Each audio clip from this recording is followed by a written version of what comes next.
This is Big Tasty Sports. Week 10 is nearly in the books. Still have the Monday Nighter tonight with Philadelphia and Washington. I think the last 2 weeks I've come on here and I've said I didn't have a bet on Monday night, but I also said what I thought was going to happen. And then the exact opposite has happened. So I'm just going to not say, because some of my futures bets would prefer a certain outcome in that game. But yeah, I'm just not going to talk about it because apparently I'm jinxing the Monday Nighters and we don't want that. And that's not what we're here to talk about anyway. We're here to talk some futures. This has become a Monday thing over the last 4 weeks or so. Really been building out that futures portfolio. If you've been following along, I'm going to have one bet for you that's a hedge on something that I bet earlier. And if this is your first time listening, I have a couple bets today. It does appear, as would be expected, that this market is tightening up as we get closer and closer to the end of the season. It's easier to dial in the expected win totals and playoff positions and all that kind of stuff. So I'm going to talk a little bit more about that at the end as well. But I want to jump into the bets right away for you guys. And that way, if that's really all you're here for, which I can't blame you, you can get those up front. And then I'm going to talk through how my projections have changed, AFC, NFC, and talk a little bit about future strategy as we move into this later part of the season. As always, appreciate everybody who's been not a lot of people have been liking. A lot of people have been watching the show, and I appreciate that. Would love, though, if you could just hit that like button, subscribe to the channel, and even leave a comment. Let me know what you're thinking. That engagement is not only helpful for whatever algorithms and stuff, but it's more fun for me if I get to hear from other people. So if you could do that stuff, would appreciate it. Rate and review if you're listening on the podcast version. All right, that said, let's jump into these futures. First thing we're going to do here, as always, is review the line movement on last week's bets.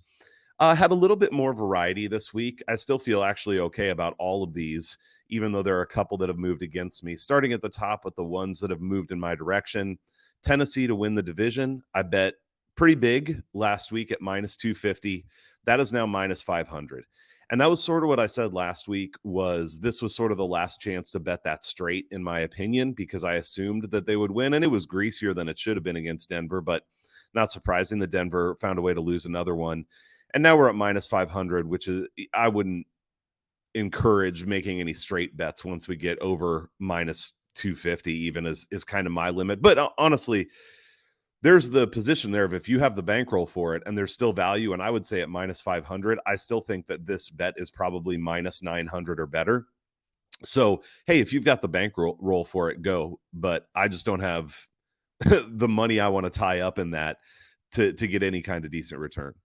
Second one was I took the Giants over 10.5 wins at plus 140.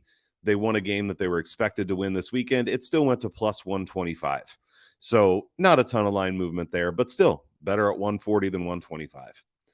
The third one was the LA Rams under 8 wins at minus 120. That is now under 7 at minus 125. The Rams are a dumpster fire, and we got in just in time if you tailed me on that one. I think at under 7, I think that's actually not a terrible bet, to be honest. I have them projected for 5 wins, but it's probably something I'm going to stay away from, having gotten in at under 8. Then we had one that stayed the same. That's Seattle over 9.5 wins. I thought they had a chance to win that game in Munich against Tampa Bay, which certainly, if you watched it, they did have a chance to win, but I wasn't counting on them to win it. That wasn't factoring into my decision to take over 9.5.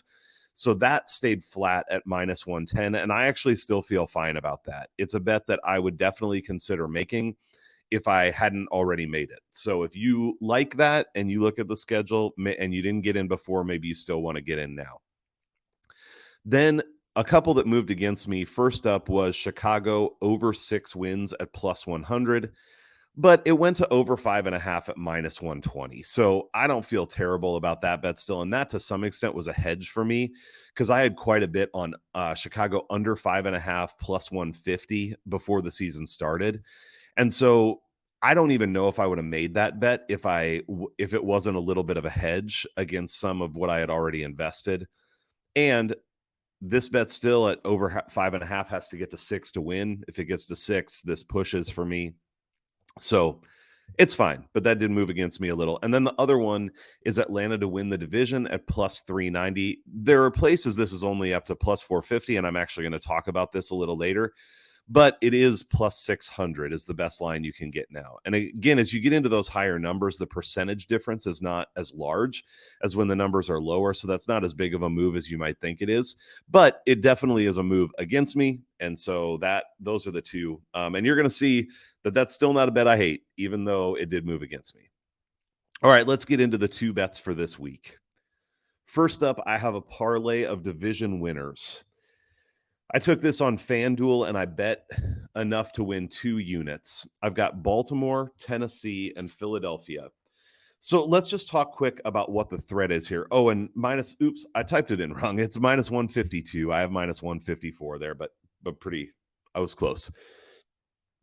All right, the threat here to Baltimore is Cincinnati. It's not going to be Cleveland or Pittsburgh at this point.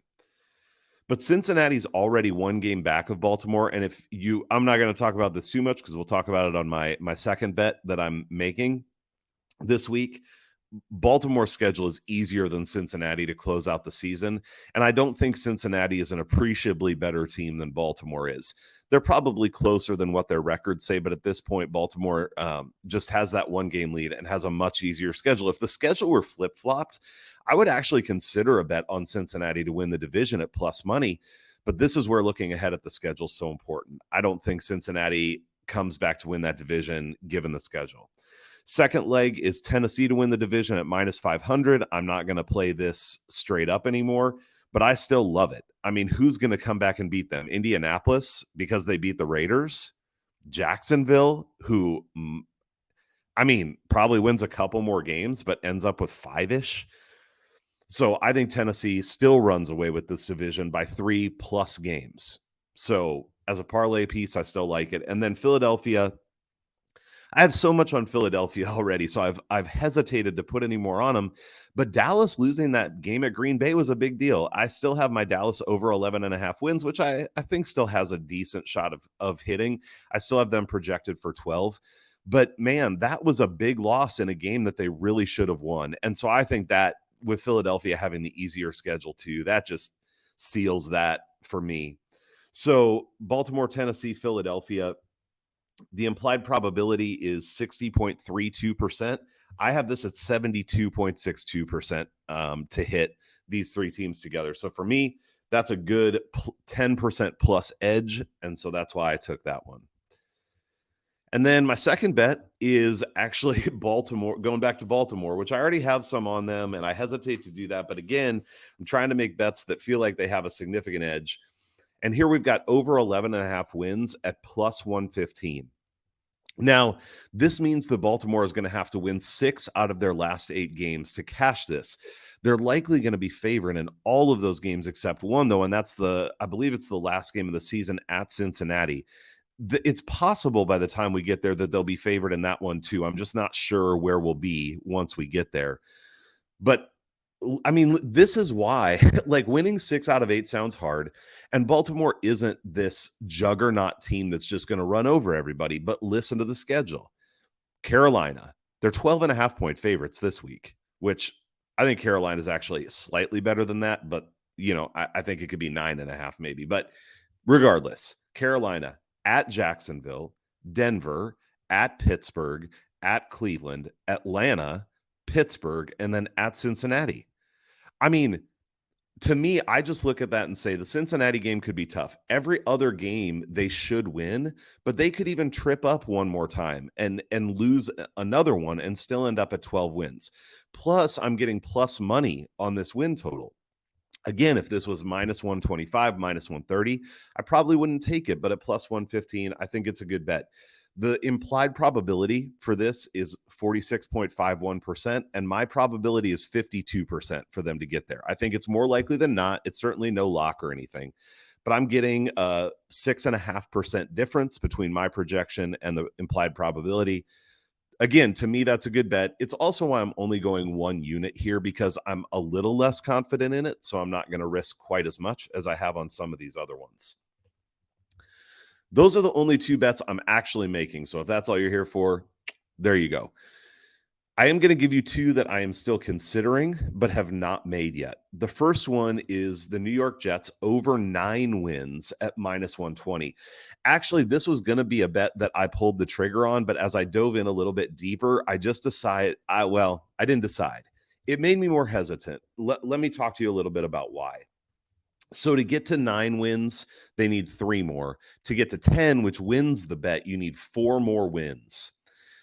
I think they should beat Detroit and Jacksonville. Those are teams they are better than. So unless they come out and Zach Wilson throws 4 picks or something like that, they should win those games.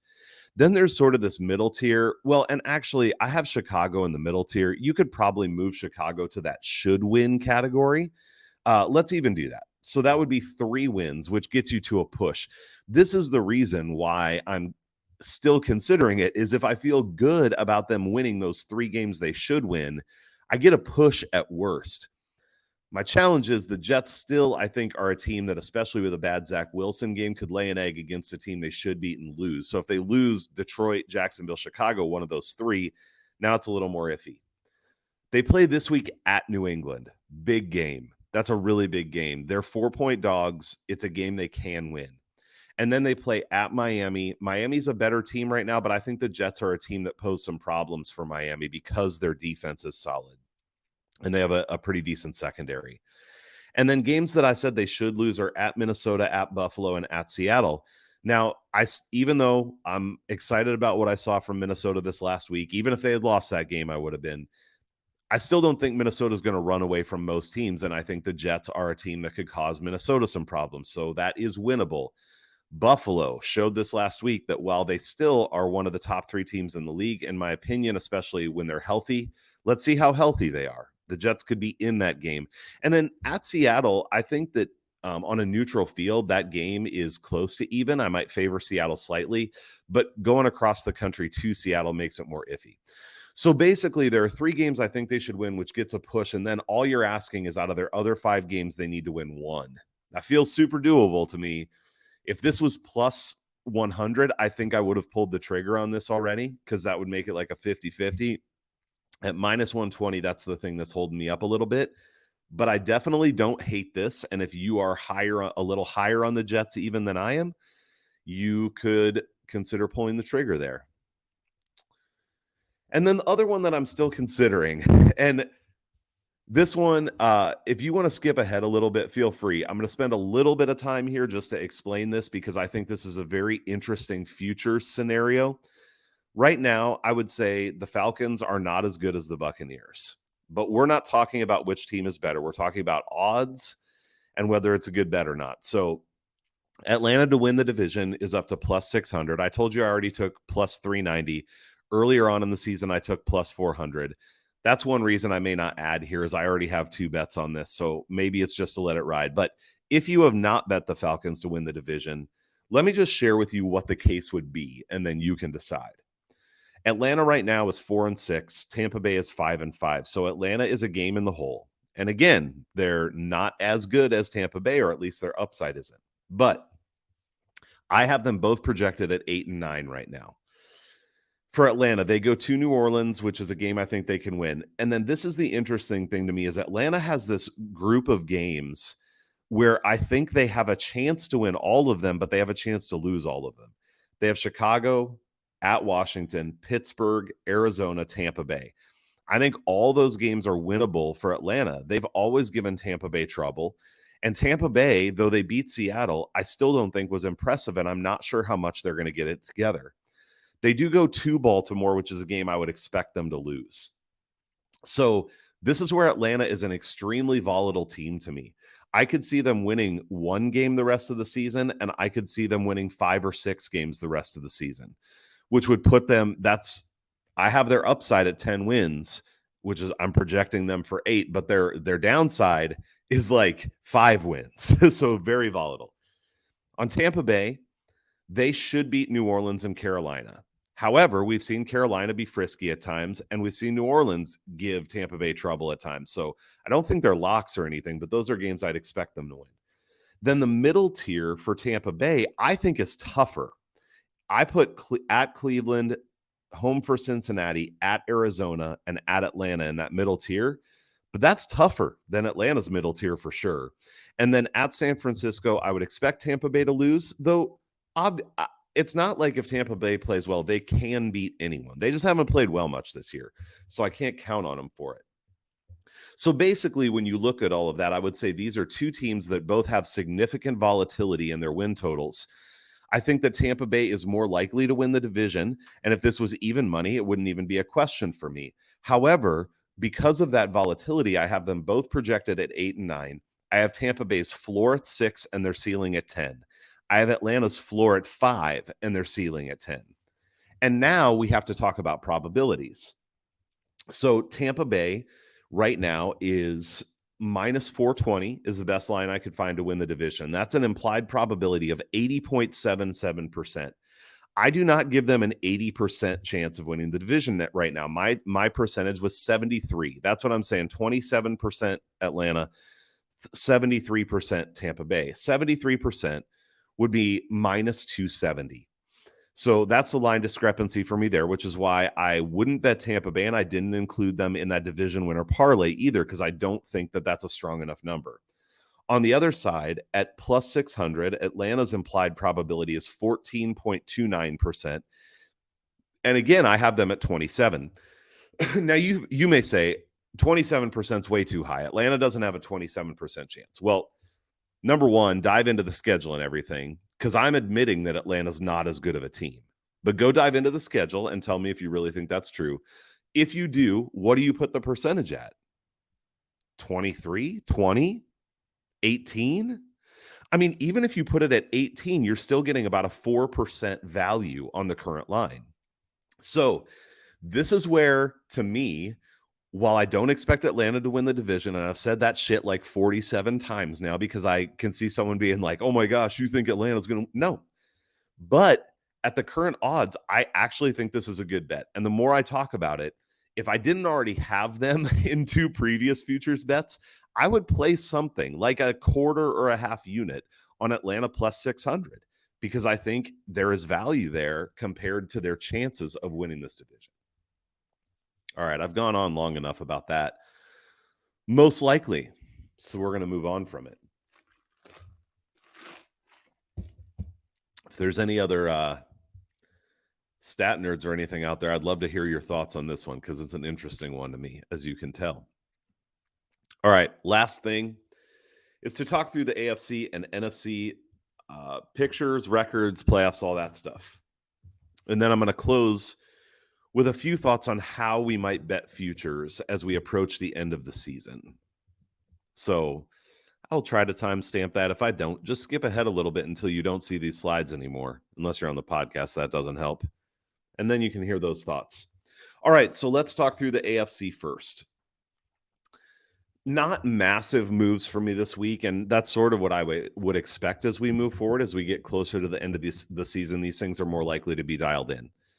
I did move Buffalo down to 13 wins from 14. Really, I left all their projections the same, except I had them projected to beat Minnesota, and they did not. So that change for me isn't a change in what I think about Buffalo, really. They do need to get healthy, but I left them the same. Miami, I left the same at 11-6. It was an impressive game by them, there's no doubt, but I already had them projected relatively high. Now, I will say I do have an outside shot for Miami to take this division away from Buffalo, and I thought about that at plus 250. But with my floor and ceiling projections there, ceiling for Miami of 12, floor of 11 for Buffalo. So you can see that those leave the opening for Miami to win the division. I just still think it's fairly unlikely. And I think that that's a little bit reactionary off a week where Buffalo, I mean, what would this be if Buffalo won on Sunday, which really they had multiple chances to do. And it was a good game. Minnesota had a couple chances too, but I think Buffalo probably had more. I moved the Jets didn't even play, but I moved them up to 10-7. That just was a reality of other teams as I'm working every week. I work through the whole schedule. So that was why. And then New England left the same at 8-9. That'll be a big game between those two teams this coming Sunday. In the West, I left everything pretty much the same, except I bumped Vegas down 2 to 4-13. Man, I mean, you just keep looking at Vegas and going, man, they have the talent to pull these games off. I mean, but they just keep not. They keep sucking. So this is a team I'm going to be hesitant to bet against just because of their upside on a weekly basis. But overall, for the rest of the season, I just don't see a lot of hope for them. Then in the AFC North, I left a lot of things the same. I moved Cleveland down 1, but again, that's just because they lost to Miami, and I had that as a toss-up. And then Pittsburgh, I bumped up 1 off this win that they had last week, but really it doesn't change anything, and it keeps the overall projections pretty similar. And then in the AFC South, I bumped Indy up 1 because I had them projected to lose that game to Vegas. I don't think much more highly of Indianapolis now than I did before. I don't think they're going to get on some great run. And honestly, even if they did, they could go over a win total, but they're not going to get the division. So left all that pretty much the same. Then for the playoffs, Kansas City, I moved up 1 and Buffalo down 1, which moves Kansas City just moved Buffalo down 1 in terms of record, but that bumps Kansas City up to the number 1 seed and Buffalo down to number 2. My changes moved the Jets up to number 6 and Cincinnati down to number 1, and it leaves the Chargers and the Patriots still in the mix to be able to make the playoffs. But I think those top 5 teams are pretty settled. I think there's just going to be a little competition down at the bottom. All right, so that's that. And then moving on to the NFC, have a little bit of movement here too. And one interesting thing I think about the playoffs. So here I moved Dallas down 1 game, which is just because they lost to Green Bay. I had them projected to win, nothing massive. So I still have them projected at 12-5. I really hope so with that over 11.5 that I have. Oh, that's going to be tough because I need them to beat Minnesota this week for my futures bet, but can't cheer for Minnesota to lose. Or can I? No, I can't. All right. In the West, all I did was I dropped the Rams, another game, no big movement for me there. Already talked about how I think Seattle, I wasn't shocked to see him lose that game. In the North, this is where I had a lot of movement. Minnesota, Green Bay, and Detroit, I moved them all up 1 game from their previous projections. It doesn't really do anything, though, because it still only gets Green Bay to 7 wins. It does get Minnesota to 13, which I will talk about in the playoffs here. And then in the South, I already talked about this some, but I still have Tampa Bay and Atlanta both at 8-9, which is down 1 for Atlanta off that loss to Carolina. And then New Orleans down 2 to 6-11. They just look like shit. And then Carolina, I actually bumped up 1 to 4-13 off that win against Atlanta. And I think Carolina is actually a little bit better than people are giving them credit for. I don't mean good.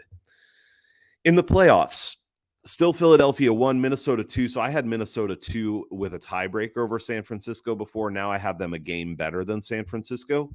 Still have San Fran at number 3. They didn't look great against the Chargers, but I think that was a little bit predictable with a pretty desperate Chargers team.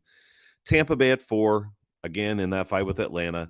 Dallas 5, Seattle 6, which is up 1 spot for them. And then the Giants at 7, which is down 1 for them.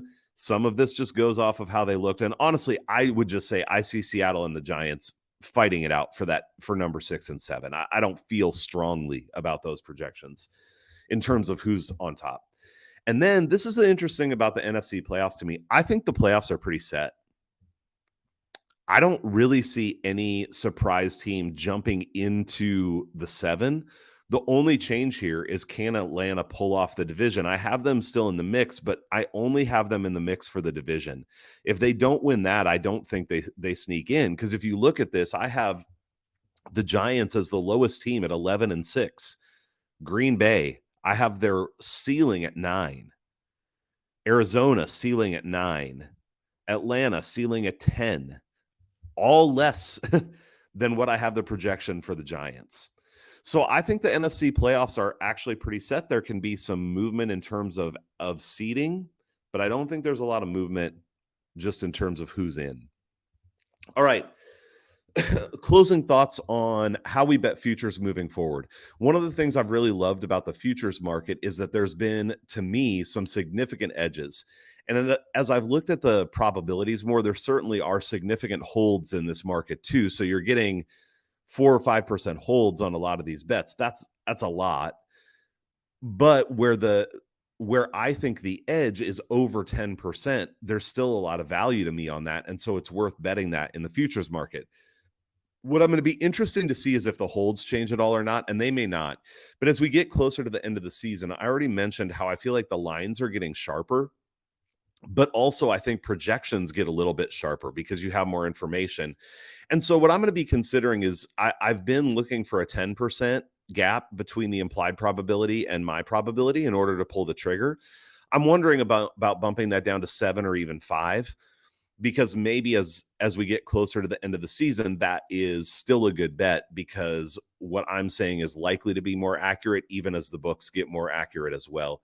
And I don't mean that I'm smarter than the books, but hey, you got to try to find your edges and go for it, right? That's what this game is all about. If you don't think you can do that, then you probably shouldn't be doing it, or do like $2 a game just to have some fun. I would do that if I had no money, just because it'd be fun. All right, that is NFL futures after week 10. Again, please do hit the like, please subscribe, rate, review, and let me know what you think about futures. Are there any things you're getting in on or you think are worth getting in on? Hope it's a good week. Have a great day. Talk to you soon.